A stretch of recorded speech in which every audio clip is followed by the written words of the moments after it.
آج کی یہ محفل، آج کی یہ مجلس ایک خاص مجلس ہے۔ مجلسیں کئی طریقوں کی ہوا کرتی ہیں، سیاسی، سماجی، اقتصادی، معاشی، یہ سب مجلسوں کی قسمیں ہیں۔ لیکن آج کی یہ مجلس جو ہے وہ اس معنی درخواست ہے کہ اس مجلس کو نسبت حاصل ہے بھارت کی سرزمین پر ہدایت و رحمت کا چشمہ بہانے والی شخصیت حضرت وارث پاک۔ ظاہر سی بات ہے، دنیا کا دستور یہ بتلاتا ہے کہ ہم اپنی مجلس میں ہم جسے چاہیں گے وہی بیٹھے گا، دوسرے نہیں بیٹھے گا۔ تو ظاہر سی بات ہے کہ آج کی مجلس میں جن جن لوگوں کی حاضری ہے، گویا یہ اس بات کا ثبوت ہے کہ یہ چاہتے وارث پاک ہیں، یہ چاہتے وارث پاک۔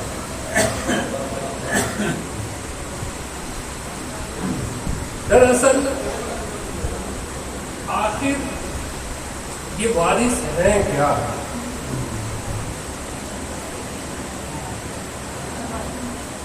یہ ایک معمہ ہے، سمجھنے کا نہ سمجھانے کا۔ یہ ایک معمہ ہے، سمجھنے کا نہ سمجھانے کا۔ زندگی نام ہے یوں ہی محبت میں گزر جانا۔ زندگی نام ہے یوں ہی محبت میں گزر جانا۔ لغت کے اعتبار سے وارث کے معنی حقدار کے ہوتے ہیں۔ وارث کے معنی اپنے خاندان کی چھوڑی ہوئی پراپرٹیز میں جن جن لوگوں کا شیئر اور حصہ پایا جاتا ہے وہ سارے کے سارے لوگ وارث کہلاتے ہیں۔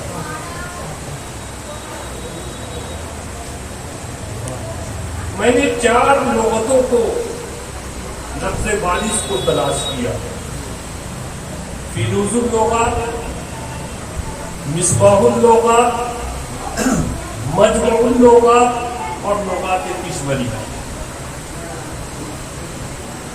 ان 4 لغتوں کے اندر وارث کو میں نے تلاش کیا، لفظ وارث کو، تو مجھے یہی معنی ملے۔ البتہ لغات کشوری نے تھوڑا آگے قدم بڑھا کر کے کہا کہ شریعت کے اعتبار سے خاندان کی چھوٹی ہوئی جائیداد میں جن جن لوگوں کا شیئر پایا جاتا ہے وہ تو وارث شرعی کہلاتا ہے، وہ وارث شرعی کہلاتا ہے۔ ویسے وارث کے معنی نگہبان کے بھی لکھا ہے، وارث کے معنی مہربان کے بھی لکھا ہے، اور وارث کے معنی قدردان کے بھی لکھا ہے۔ یہ تینوں معنی لغات کشوری میں موجود ہیں۔ تو آیا وارث صرف ایک نام ہے یا پھر اس نام کے اندر چھپے ہوئے کچھ راز ہے؟ یہ کیا ہے؟ ظاہر سی بات ہے، وارث کہتے ہیں اپنے خاندان میں حصہ پانے والے کو وارث کہا جاتا ہے۔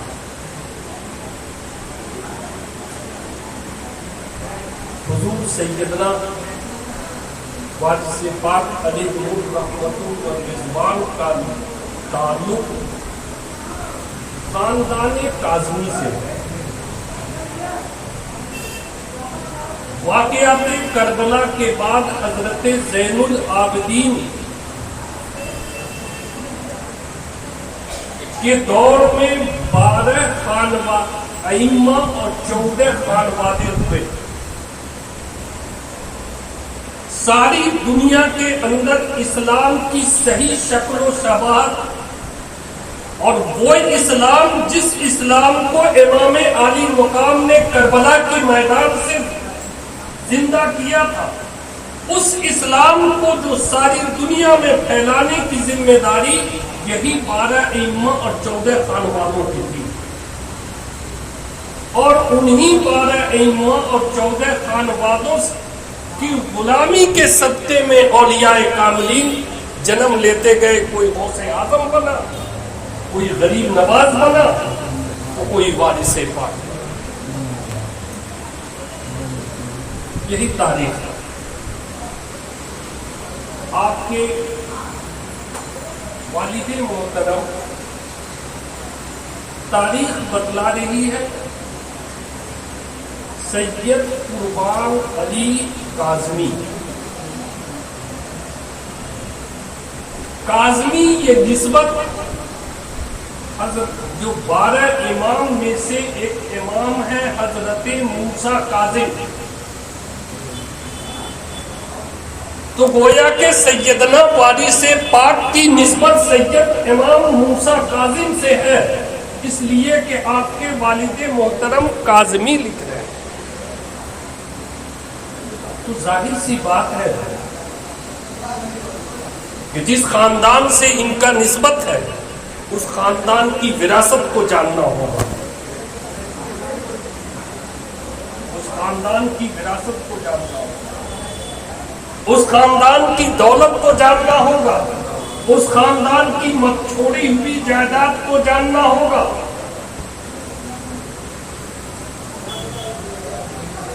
اور حضرت موسیٰ کاظم کی نسبت ہے حضرت امام حسین سے، اور امام حسین کی نسبت ہے آقا رحمت صلی اللہ علیہ وسلم سے۔ تو آقا رحمت نے کیا معلوم عطا چھوڑا، کیا دولت چھوڑی تھی، کیا قیصر و کسریٰ کی سلطنت کو چھوڑا تھا کہ ان کے وارثین اس میں حصہ پائے؟ ظاہر سی بات ہے آقا رحمت نے 4 علوم کے اوپر ایک قلعہ تیار کیا تھا، علوم شریعت، علوم طریقت، علوم معرفت اور علوم حقیقت۔ ان 4 علوم کے اوپر ایک قلعہ تیار کیا تھا، اور اس قلعہ کا جو سلطنت کا نظام جو آپ نے قائم کیا تھا، شورا امرہم، کہ آپس میں آپسی معاملات کو آپسی مشورے سے طے کریں، شورا امرہم، آپسی مشورے سے طے کریں۔ یہ بھی جائیداد چھوڑی تھی، اور اسی قلعے کی شکل کو جب بگاڑنے کی کوشش کی گئی تو اتنا بڑا سانحہ جسے آج تک کسی قلم نے قلم بند کرنے سے قاصر رہا، یہ اتنا بڑا المیہ جس المیہ کے اوپر یہ زمین کانپ رہی تھی، آسمان تھرا رہا تھا، چاند و سورج لرز رہے تھے، ستارے کانپ رہے تھے، یہ واقعہ تھا۔ اسی قلعے کی شکل کو بدلنے کی جب کوشش کی گئی کہ امام عالی مقام نے اپنا گھرانہ، اپنا سب کچھ لٹا کر کے کربلا کی میدان میں 2 طریقے کا اسلام امت کے سامنے آیا تھا۔ ایک اسلام یزید کے خیمے میں تھا، اور دوسرا اسلام حسین کے خیمے میں۔ کچھ لٹا دیا، امام عالی مقام نے اس قلعے کی حفاظت.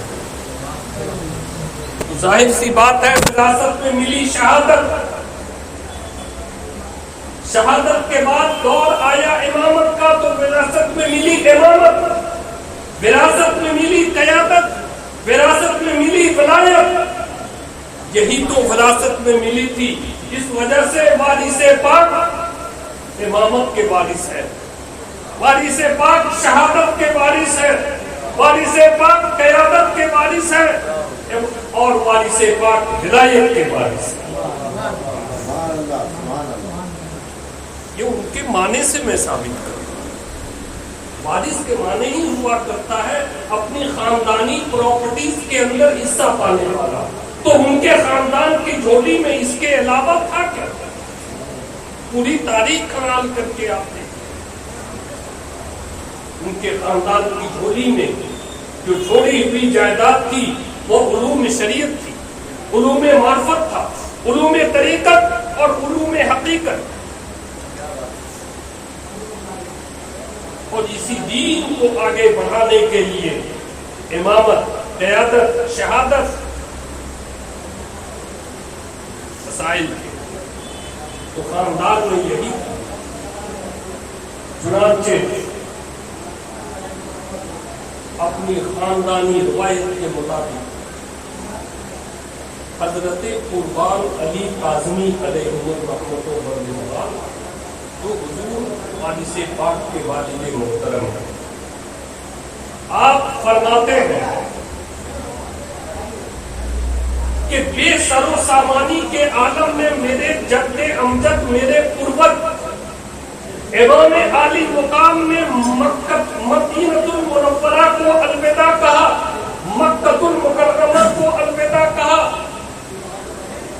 اور ہجرت کر کے اپنی جانوں کی قربانی دے کر اس اسلامی قلعے کی حفاظت کیا. لہذا ہمارے جد امجد نے بھی نیشا پور کی زمین سرزمین پر آپ کا خاندان آباد ہو.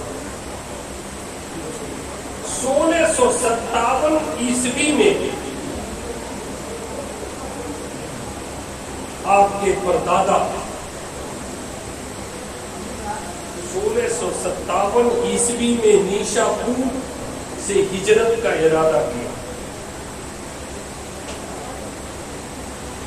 تاریخ گواہ ہے کہ جس مقام پر جا کر کے امام حسین کا گھوڑا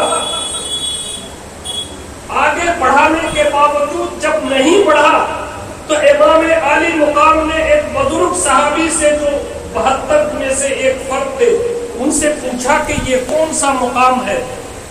صحابی رسول نے کہا تھا امام عالی مقام، یہ تو کربلا کا میدان لگ رہا ہے.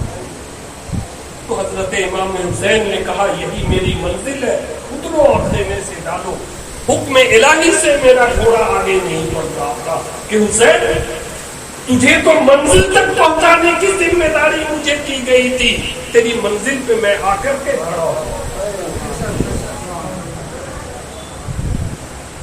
تو امام حسین نے جو قربانی پیش کیا تھا اس قربانی کا موقع نہیں ہے، لیکن قربانی تو قربانی ہوا کرتی ہے. لہذا میں اپنے پروج کی سنت پر عمل کرتے ہوئے نیشا پور کی جتنی جائیداد تھی، گھر تھے، مکانات تھے، دکانیں تھی، بزنس تھی، وہ ساری کی ساری پراپرٹیز کو غربا اور یتیموں کے اندر تقسیم کر کے اپنے جد امجد کی بارگاہ کی سنت پر عمل کیا اور وہاں سے چل پڑے. 1857 عیسوی میں حضرت وارث پاک علیہ الرحمۃ والرضوان کے پردادا نیشا پور کی سرزمین سے چلے اور سفر کو طے کرتے ہوئے کچھ لوگوں نے کہا کہ حضور کہاں کا ارادہ ہے؟ کہا میرے خاندان نے ہدایت کی ذمہ داری لی میرے خاندان نے قیادت کے عہدے کو سنبھالا ہے، میرے خاندان کے سینے کے اندر امت کا درد، امت کی فکر تھی۔ جہاں ہماری ضرورت ہوگی رب کائنات وہاں پہنچا گا، میری ضرورت ہوگی رب کائنات وہاں پہنچا گا۔ ویسے ارادہ بھارت کا ہے، کہاں کا ہے؟ بھارت کا ہے۔ 1857 کی تاریخ کو اٹھا کر کے آپ دیکھیں، وہ زمانہ ہندوستان کی سرزمین پر بڑے بڑے اولیاء کاملین کا تھا، لیکن ان اولیاء کاملین کا حلقہ ایک خطے کے لیے مخصوص تھا۔ چنانچہ رب کائنات میں پہنچاتے سفر کو طے کرتے ہوئے 12 بنکی کی سرزمین پر ایک جگہ ہے رسول آباد، جگہ کا کیا نام ہے؟ رسول آباد۔ 1857 عیسوی میں خاندان وارث پاک نے آ کر رسول پاک کی سرزمین پر قیام کیا اور وہیں سے اسلام کی تبلیغ اور اشاعت کا کام شروع ہوا۔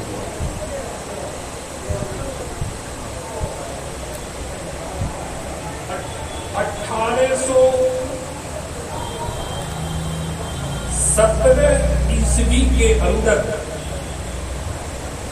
اس خاندان میں ایک بچہ پیدا ہوتا ہے۔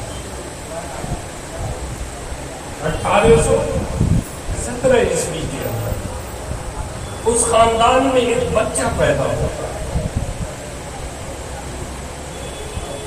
جس بچے کی ماں کے شکم میں رہتے ہوئے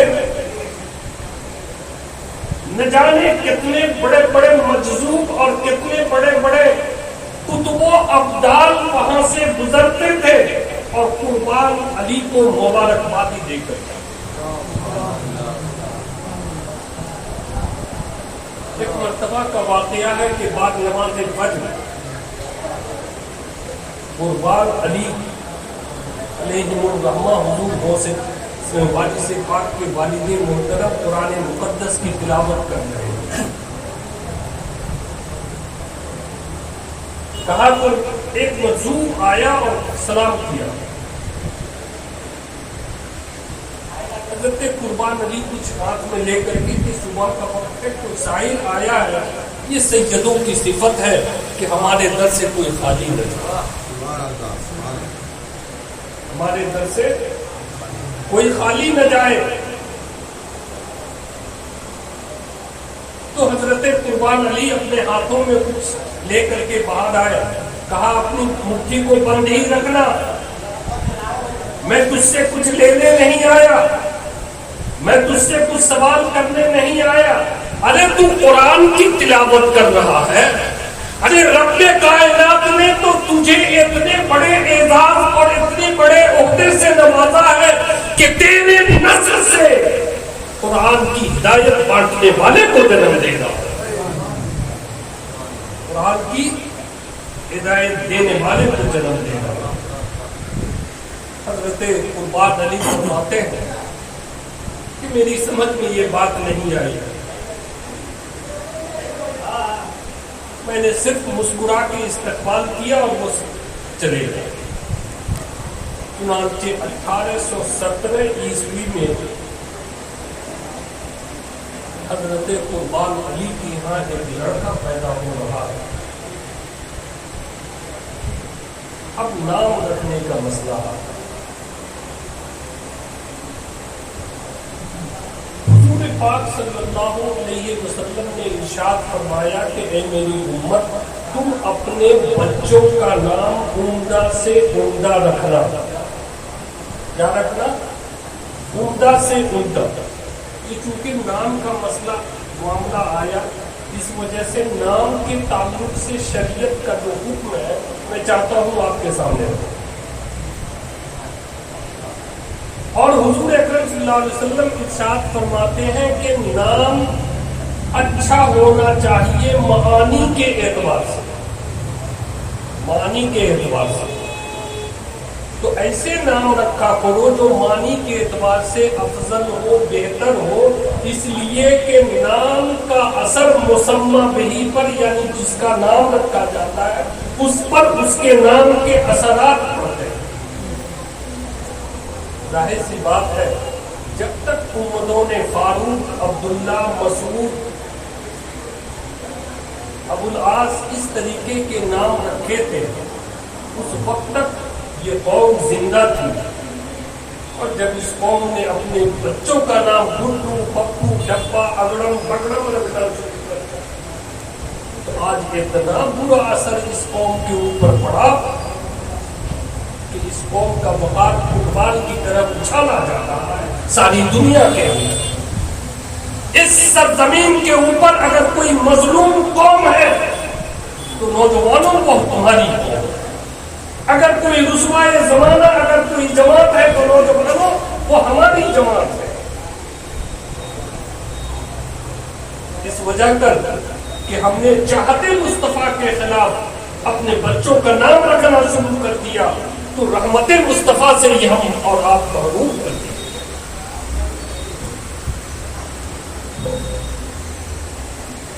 تو نام حضور نے فرمایا اچھے رکھا معنی کے اعتبار سے. آج لوگوں نے سوچا کہ سب سے اچھا نام ہوتا ہے جس کا قرآن میں ہو. اب لوگوں نے بچیوں کا نام منتشا رکھنا شروع کر دیا اس لیے کہ قرآن میں منتشا موجود ہے. لفظ قرآن میں منتشا تو ضرور ہے لیکن معنی کے اعتبار سے تو بہتر نہیں. منتشا کے معنی جو تم چاہو. اگر اس معنی کا اثر اس بچی پر پڑا تو وہ بچی خود سر بن جائے گی، ماں باپ کی تابعداری سے باہر ہو جائے گی، کسی کی پیروی نہیں کرے گی. جی تو معنی کے اعتبار سے نام اچھے ہونی چاہیے یا پھر نسبت کے اعتبار سے نام ہونا چاہیے. جس طریقے سے عبداللہ رکھتے ہیں اللہ کی نسبت موجود ہے، محمد شعیب تو رسول کی نسبت شعیب کو موجود ہے. جی تو اس طریقے سے یا تو نسبت کے ساتھ ہو یا معنی کے اعتبار سے بہتر ہو. لفظ کی خوبصورتی یا بولنے میں اچھائی یا آسانی کا خیال نہیں کر کے نسبت اور معنی کا خیال رکھ کر کے آپ اپنے بچوں کا نام رکھیں. یہ عام ناموں کا ہوتا ہے. اور خاص ڈلیوری جب ہوتی ہے، خاص ولادت جو ہوتی ہے تو ولادت ہی کے ساتھ ساتھ اس گھر کے ذمہ دار کے ذہن میں وہ نام ڈال دیا جاتا ہے. اسے کہا جاتا ہے القاء. اسے کہا جاتا ہے القاء. جس طریقے سے آقا رحمت کی جب ولادت ہوئی اور حضرت ام ہانی نے آپ کے دادا حضرت عبد المطلب کو آ کر کے خوشخبری سنائی اور صبح کے وقت جب محمد رسول اللہ کو بارگاہ میں پیش کیا تو کہا کہ اتنے حسین، اتنے جمیل، اتنے خوبصورت، اتنے منور، اتنے بڑے عظیم المرتبہ اپنے پوتے کا نام کیا رکھوں؟ میرے پاس تو کوئی جملہ نہیں ہے، عرب کی لغت میں کوئی ایسا جملہ نہیں ہے جو یہ نام رکھا جائے. اسی وقت رب کائنات نے عبد المطلب کے ذہن میں ڈال دیا کہ تم اپنے اس ہونہار پوتے کا نام رکھو. تو حضور کا نام الہی ہے. پتہ یہ چلا کہ جب کچھ شخصیتیں محبوب ہوا کرتی ہیں، جب کچھ شخصیتیں عظیم المرتبہ ہوا کرتی ہیں، جب کچھ شخصیتیں کو بڑی ذمہ داری رب کائنات کی طرف سے دی جانے والی ہوا کرتی ہے تو اس شخصیت کے گارجینوں کے ذہنوں کے اندر نام کو ڈال دیا جاتا ہے اور وہ نام اس میں القائی کہلاتا ہے. چنانچہ حضرت قربان علی کی ذہن کے اندر ڈال دیا گیا کہ جس بچے کی خوشخبری مجذوبوں نے دیا تھا، جس بچے کی بشارت غوثوں نے دیا تھا، جس بچے کی بشارت ولی کامل نے دیا تھا، اے قربان علی اپنے اس بچے کا نام وارث رکھنا، یہ اپنے بچے کا نام وارث رکھنا، اس لیے کہ میں اس بچے سے کام لینے والا ہوں تصوف کا، میں اس بچے سے کام لینے والا ہوں روحانیت کا، میں اس بچے سے کام لینے والا ہوں شریعت کا، میں اس بچے سے کام لینے والا ہوں حسینیت کا، اور اس بچے سے کام لینے والا ہوں قادریت و چشتیت و سہروردیت اور نقشبندیت کا۔ چنانچہ آپ کا نام وارث رکھا۔ 7 سال کی عمر میں چونکہ ایک مجذوب نے حضرت قربان علی کو یہ بشارت کیا تھا کہ قربان علی تو قرآن پڑھ رہا ہے اور تیرے گھر میں رب کائنات تو قرآن کی ہدایت کا سرچشمہ بانٹنے والا پیدا کرنے والا ہے۔ چنانچہ حضرت وارث کو حضرت قربان علی نے جو تعلیمی آغاز کیا، رسم بسم اللہ جو کروایا، وہ قرآن مقدس سے کروایا۔ آج ہمارا معاشرہ، ہمارا کلچر یہ کہتا ہے، کر رہا ہے کہ جب بچہ 3 ساڑھے 3 سال یا 4 سال کا جب ہوتا ہے تو کم از کم 2.5-3 کلو کا بیگ اس بچے کے پیٹھ پر لاتے ہیں، اور جب وہ بچہ اس بیگ کا وزن نہیں سنبھال پاتا ہے، لڑکھڑانے لگتا ہے، تو بڑی فخر سے اس کی مائیں خود اسٹوڈنٹ بن کر کے اس بیگ کو خود ٹانگ لے، فخر کے ساتھ، اور جا کر کے تعلیمی شروعات ABCD جی سیب، انار، انگور، گھوڑا، بندر، بلی، اس تعلیم سے شروع۔ اگر آپ قربان علی بھی اپنے بیٹے وارث پاک کی تعلیم اگر ABC سے کرتے تو آج یہ اپنے وقت کا ولی کامل نہیں ہوتے، اپنے وقت کے قطب زمان نہیں ہوتے، اپنے وقت کے مونس بے کسا نہیں بنتے، غریبوں کے ماجا اور ملوہ نہیں بنتے۔ اس لیے میری قوم کم از کم اللہ کے لیے اپنے گھر میں جب بچے کی شروعات کرو تو کم از کم کسی عالم، کسی امام، محلے کے کسی دیندار، دینی تعلیم یافتہ کو بلا کر کے بسم اللہ اور سورہ فاتحہ سے شروع کروا کر کے اسکول میں بھیجیں، تاکہ رب کے یہاں یہ دلیل بن سکے کہ اے مولا کائنات، جس اسلام کی نعمت سے تو نے مجھے نوازا ہے، میں نے اپنے بچے کو بھی اس اسلام سے اس کی زندگی کا آغاز کیا۔